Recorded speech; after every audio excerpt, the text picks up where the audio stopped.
Fala galera, tudo bem?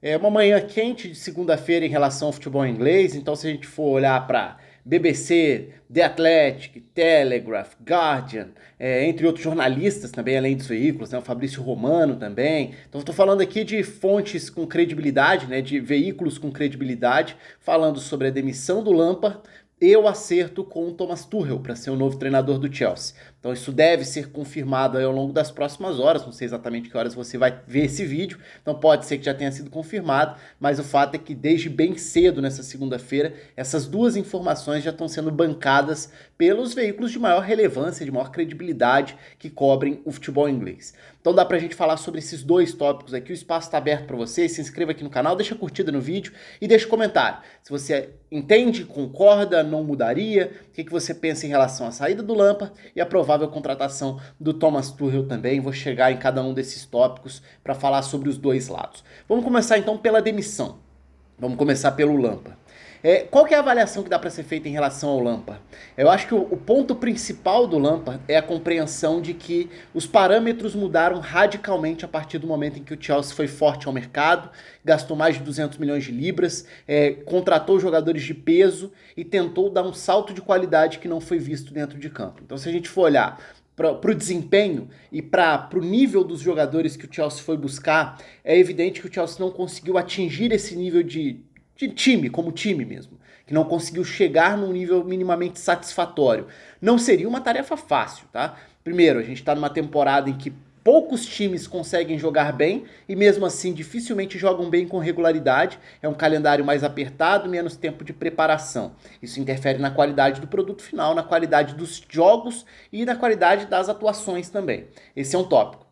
O outro era você ter que juntar, reunir muitos jogadores de uma vez só, obriga a mexer muito radicalmente numa estrutura que você já poderia ter como base. Então você basicamente altera todo o padrão que você tinha até então de um trabalho que vinha sendo desenvolvido. Esses eram obstáculos conhecidos desde antes da temporada começar. Quando o Chelsea vai forte ao mercado, é claro que o investimento gera expectativa. A qualidade individual de quem chega gera a expectativa, a promessa de que o salto pode ser muito grande. Mas nem sempre é tão fácil você adequar essas peças ao seu jeito de jogar, ao que você já tem como time, ao que foi feito do trabalho até então. Esse é um entendimento, acho que, como ponto de partida. Olhando para dentro de campo, é fato que o Chelsea não conseguiu convencer. Existia já uma grande dúvida como seria o encaixe dessas peças, quais seriam as ideias. O Lampard tinha se mostrado um treinador bastante versátil, né, no sentido de conseguir ser flexível, trocar sistemas táticos. E aí eu acho que é importante também separar os momentos diferentes. Os parâmetros mudaram, isso é fato. Com as contratações, o sarrafo foi lá para o alto, o nível de exigência seria outro, a cobrança seria outra. A gente está falando de um Chelsea também que é um clube famoso por não ter paciência com treinadores e que aceitou correr um risco ao colocar um grandíssimo ídolo como o Lampard no comando sem ter tanta experiência. A primeira temporada do Lampard foi muito boa. O saldo do início da passagem do Lampard é excelente. Por quê? As adversidades eram grandes, né? Olha a diferença de cenário, de contexto. Se agora é um time que foi ao mercado, que contratou estrelas, que quer um desempenho mais alto porque contratou para isso, investiu para isso, o primeiro momento do Lampard no Chelsea era um Chelsea que perdia sua principal estrela, quando o Hazard sai, por exemplo, vai para o Real Madrid, um Chelsea que não podia contratar, então tinha um elenco e era aquilo que teria que ser trabalhado.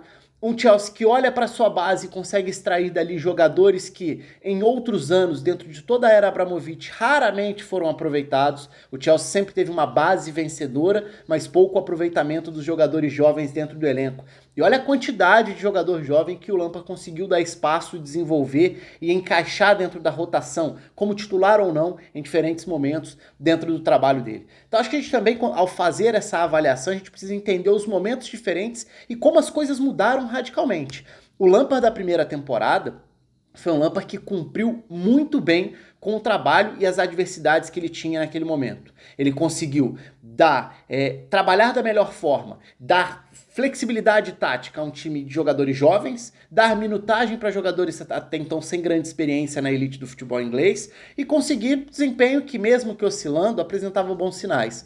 Na atual temporada, não tem como a gente falar que o trabalho era bom, que o trabalho era promissor. Embora, claro, a questão do tempo é sempre muito complicada, porque a gente não tem como saber e vai ser sempre impossível dizer se o próprio Lampard não seria capaz de dar a volta por cima e de, em algum momento, encaixar essas peças. Só que agora a cobrança já não é a mesma. Nessa temporada, o Chelsea é muito mais o Chelsea que extermina treinadores do que o Chelsea que vai ter paciência com o ídolo que foi colocado lá, porque todo esse contexto mudou. Então era natural que a cobrança fosse maior e a demissão acaba acontecendo porque o Chelsea não chegou perto de aproveitar as peças que tinha individualmente. E esse olhar para jogadores que individualmente não estão rendendo foi ganhando muita força ao longo das últimas semanas também.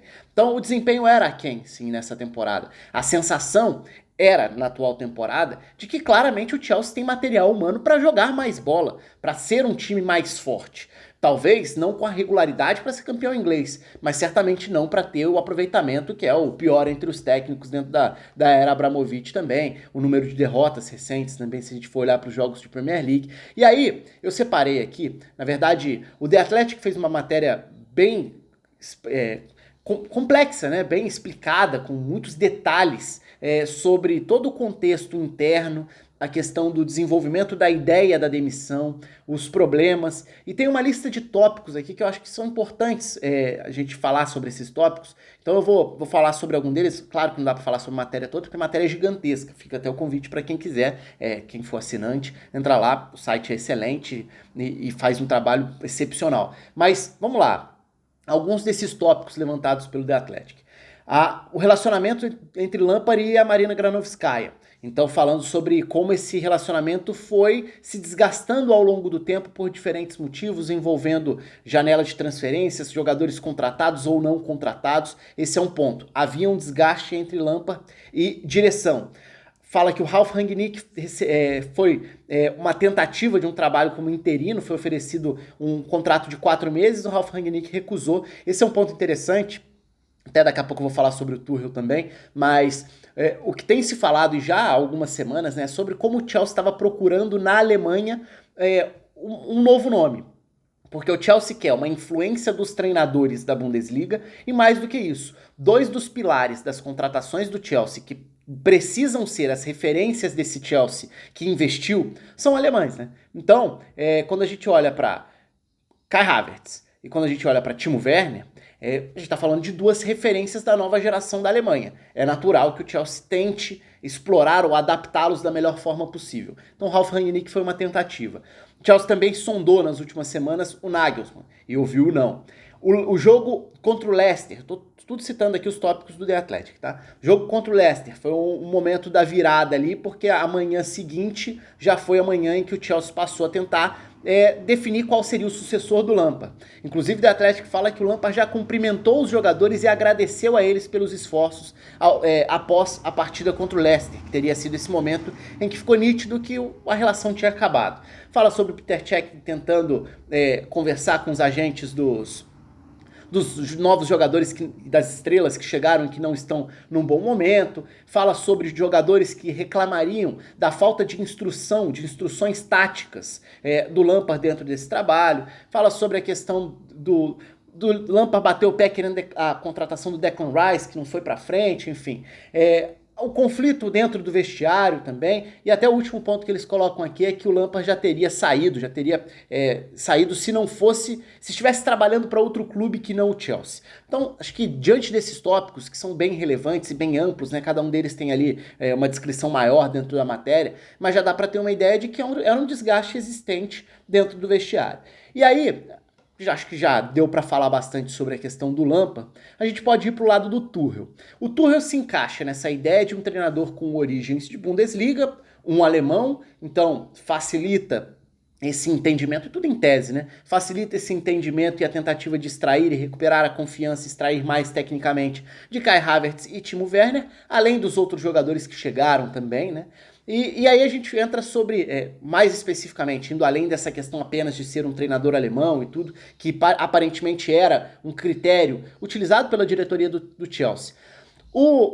Olhando para o Thomas Tuchel, eu acho que é um treinador que taticamente já mostrou muita qualidade. Eu acho até engraçado, porque no Brasil, e eu tava vendo muito isso no Twitter, na reação, quando eu tuitei sobre a notícia, existe uma certa rejeição, que eu acho que é um pouco reflexo, de como tudo que passou pelo PSG nos últimos anos é tratado como se não prestasse porque não ganhou a Champions. Então o Thomas Tuchel é tratado como um treinador fraco, horrível, não sei o quê.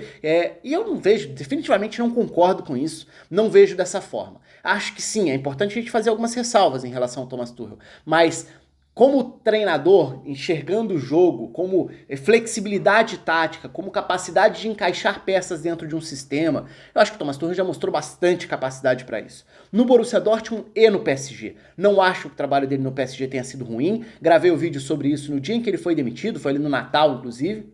Acho que o trabalho dele no PSG teve momentos muito bons, chegou a um nível muito bom. Na atual temporada, antes da demissão, sim, tinha tido uma queda relevante. O time do PSG não conseguia recuperar o nível da temporada anterior. E aí a gente entra na principal ressalva em relação ao Thomas Tuchel.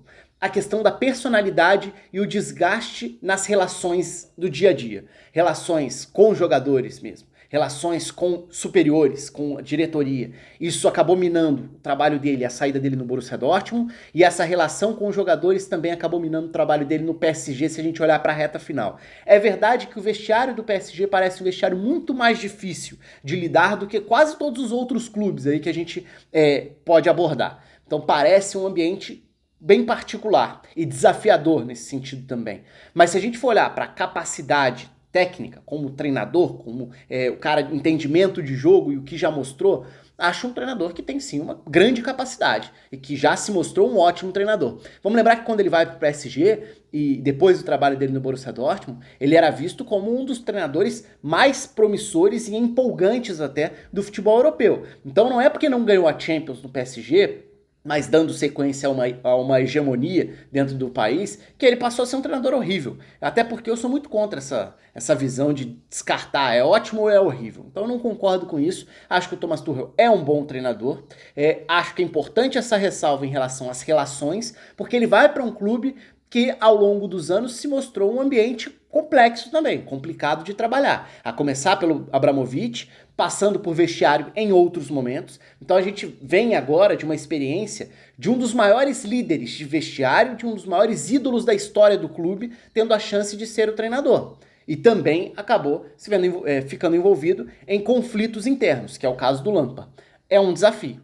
Taticamente, como treinador, tem uma grande curiosidade. Acho que é um treinador capaz, sim, de extrair mais do que a gente vinha vendo de um elenco recheado de opções, né? O Chelsea tem muitas opções e é um time, sim, com capacidade para jogar bola num nível mais alto, entre os melhores, para competir lá em cima.